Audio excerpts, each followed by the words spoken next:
Olá pessoal, tudo bem com vocês? Aqui quem fala é a professora Érica Rodrigues e começamos mais um vídeo aula sobre o assunto de dinâmica. Hoje nós vamos ver os tipos de forças. Temos aqui resumido alguns tipos de força: força-peso normal, tração ou tensão, atrito, elástica e resistência do ar. Bom, primeiramente nós vamos ver o que significa a força resultante. Se nós temos várias forças aplicadas a um mesmo sistema, a um mesmo bloco, por exemplo, então nós podemos calcular essas forças como o somatório de todas elas. Para representarmos todas as forças que estão atuando nesse sistema, nós vamos representar apenas por uma força chamada FR, ou força resultante. Portanto, se somarmos todas essas forças que estão atuando nesse mesmo bloco, F1 mais F2 mais F3 mais Fn, nós vamos obter que o somatório de todas essas forças é chamado de força resultante. Essa força é uma força única que a gente substitui no lugar de todas estas aqui. Nós temos alguns casos para perceber. Primeiro caso, se elas atuam na mesma direção e sentido, ou seja, a força F1 está atuando na mesma direção e sentido da força F2. Imagine aqui que fosse uma pessoa empurrando algum bloco e outra pessoa estivesse ajudando. Então, elas estão somando essas forças. A resultante delas vai ser o somatório, F1 mais F2. O sentido da força é o mesmo das outras duas. Então, se elas estão no sentido horizontal, na direção horizontal, sentido para a direita, a força resultante também estará. Veja que esse vetor resultante é dado como a gente aumentasse aqui, F1 somado com F2, existisse um vetor bem maior. F1 mais F2 é igual a FR. Se tivermos as forças atuantes na mesma direção, mas em sentidos opostos, significa que eu tenho um bloco, uma pessoa empurra esse bloco com uma força F1 e a outra empurra com a força F2 contrária a F1. A intensidade da força resultante será dada por quê? Pela diferença entre essas duas forças. Enquanto F1 empurra com a força maior, F2 empurra contrário a este movimento. Então, elas não estão se somando, elas estão diminuindo. Portanto, o sentido da força resultante, ela vai ser dada pela maior força. O sentido dela será dado pela força que vai vencer, vamos supor, vai vencer esse movimento. Então, como o F1 tem um tamanho maior, significa que a sua intensidade também é maior. A FR também será dada com esse sentido aqui da força F1. No terceiro caso, as forças perpendiculares. Eu tenho aqui uma força na direção horizontal e outra na direção vertical. A gente vai usar o quê? O teorema de Pitágoras. Isso aqui vocês já conhecem lá da matemática. Então, a resultante ao quadrado é dada por F1 ao quadrado mais F2 ao quadrado. Como a gente faz para resolver isso aqui? A regra do polígono. Ou seja, se eu transpuser essa força F2 para o início da F1, dessa forma aqui, nós vamos ter o quê? Fechando esse triângulo, nós vamos encontrar a resultante. Lembram lá do triângulo retângulo? Formando o triângulo retângulo, nós vamos ter na hipotenusa a resultante. Na verdade, isso aqui é o quê? A hipotenusa ao quadrado é a soma do quadrado dos catetos. Dessa forma, agora a gente já pode saber como é que se calcula forças. Bom, a força-peso, todos nós estamos presos ao chão por causa da existência de uma força de atração do campo gravitacional da Terra, que nos puxa da vertical para baixo, com a aceleração gravitacional.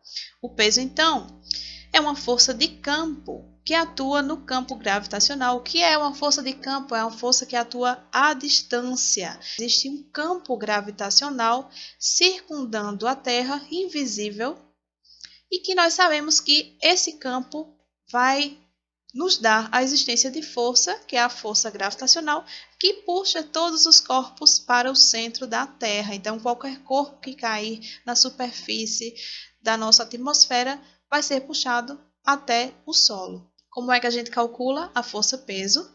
Na verdade, nós pegamos aqui a força resultante, que é a massa vezes a aceleração. Portanto, o peso vai ser dado por m, massa, vezes a gravidade, porque na Terra nós temos a gravidade como 9,81 e para facilitar alguns cálculos nós arredondamos às vezes para 10. Força-peso é sempre vertical, dirigida para baixo. Nós vamos ver depois que a ação gravitacional ela existe em corpos de grandes massas. Por exemplo, a Terra atrai a Lua, assim como a Lua também atrai a Terra. Isso aqui a gente vai ver lá na lei da gravitação universal, também descoberta por Newton.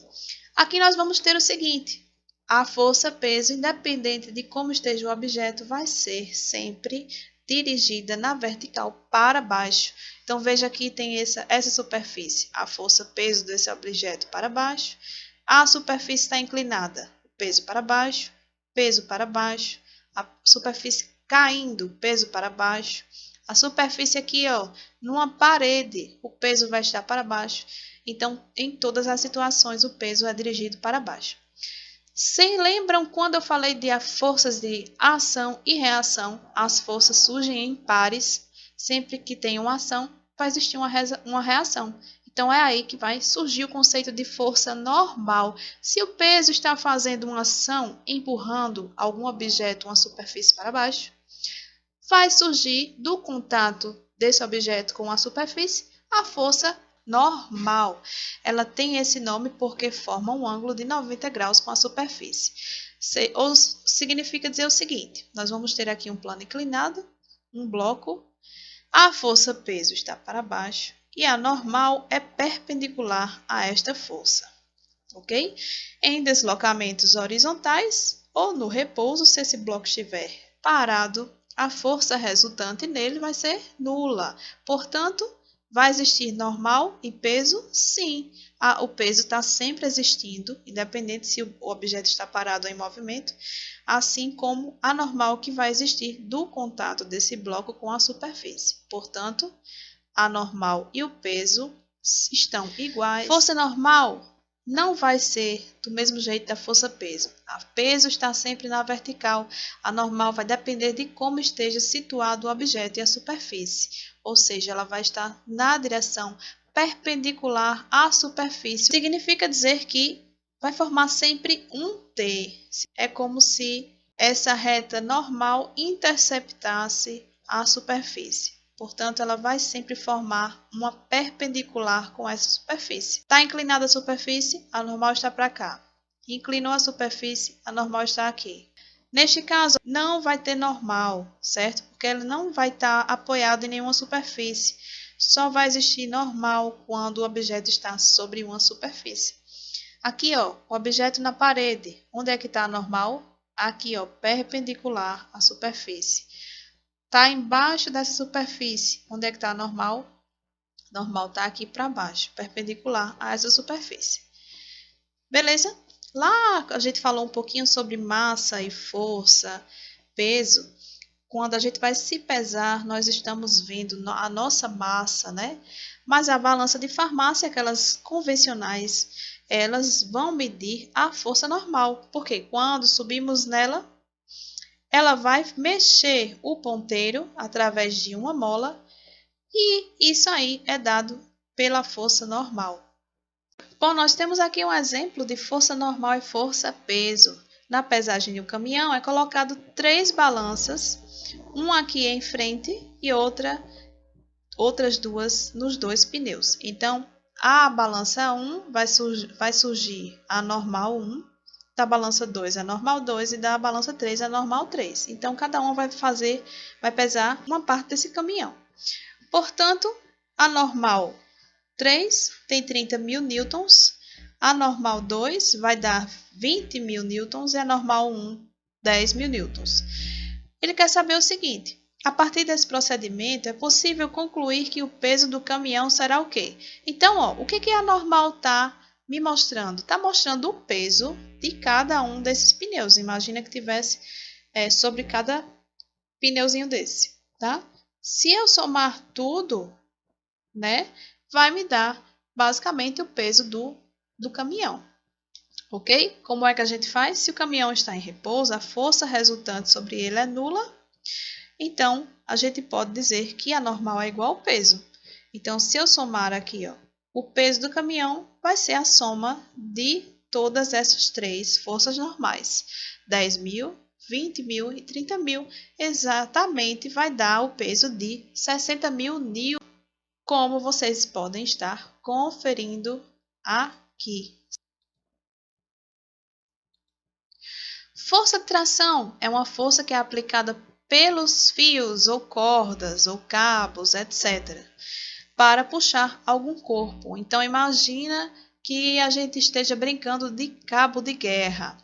Nós estamos aplicando a força que vai se espalhar por todo o fio. Esse tipo de força é chamado de tração ou tensão. Um fio transmissor de força é considerado inextensível, flexível e de massa desprezível. Aqui a gente vai ter um exemplo, os exemplos que nós vamos fazer posteriormente, algumas questões.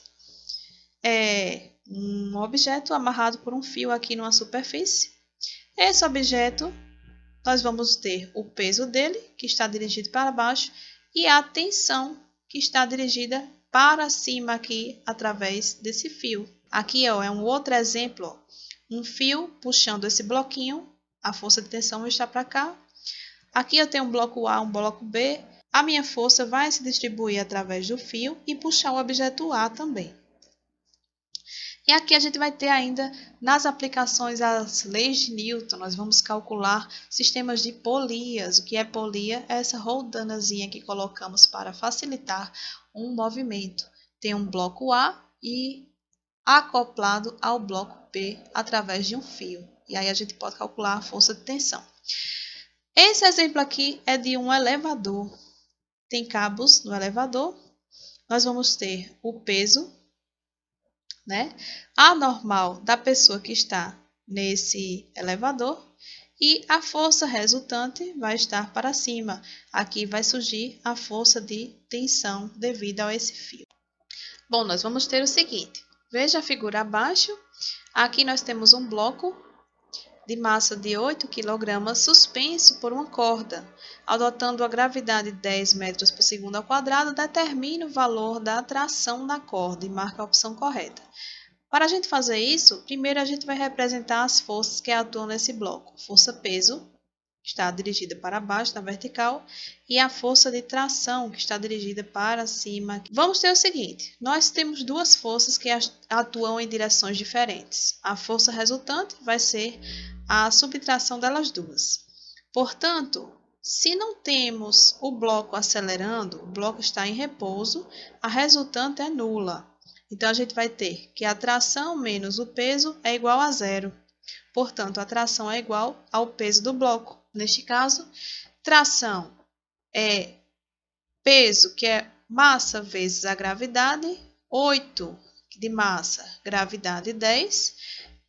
A força de tração é 80 newtons. Então, a resposta disso aqui vai ser a letra A. Força elástica é uma força realizada por elásticos e molas. Ela é proporcional à deformação realizada na mola e depende também do material de que é feita. Então, é o seguinte, a força elástica ela é dada por K vezes X. K é uma constante elástica, depende do material no qual é feita a mola, e X é a deformação que a mola vai sofrer. Como é isso? É a distância, o quanto ela vai ser distendida. Bom, essa aqui é a conhecida como lei de Hooke. Robert Hooke foi um cientista que descobriu essa lei voltada para elásticos e molas. Eu tenho uma mola acoplada a um bloco. Se eu posso tanto comprimir essa mola, causando uma distensão aqui em x, ou esticar a distância para esticar ou comprimir a mola. Então, aqui eu venho e observo a distância. O K vai depender da constante da mola. Se for de aço, se for de qualquer outro material, cada tipo de mola vai ter uma constante de elasticidade diferente. É uma constante que vai mostrar o quanto a gente pode comprimir ou esticar a mola sem deformá-la. Então, vai depender de cada material. Esse gráfico vai mostrar que a força versus a deformação tem uma relação linear. Se eu aplico uma força aqui empurrando essa mola, ela vai ter uma relação linear. À medida que eu aumento a força comprimindo a mola, a deformação também vai aumentando linearmente. Um exemplo aqui de força elástica. Uma mola apresenta uma das extremidades fixadas a um suporte. Ao aplicar uma força na outra extremidade, essa mola sofre uma deformação de 5 metros. Vejam que a unidade aqui de força é newtons. A unidade de deformação, o comprimento da mola é 5 metros. E a gente vai ter aqui, ó, determina a intensidade da força aplicada, sabendo que a constante elástica dessa mola é 110 newtons por metros. Então, a gente vai ter o seguinte, para saber isso aqui, a gente vai usar a lei de Hooke, a força que foi aplicada a essa mola. Então, ó, eu aplico uma força, né, causando uma deformação, uma variação no comprimento da mola de 5 metros. Então, 110, que é o K, que é a constante elástica da mola, vezes a distância que eu estou comprimindo a mola, que é 5 metros. Portanto, isso aqui vai dar 550 newtons.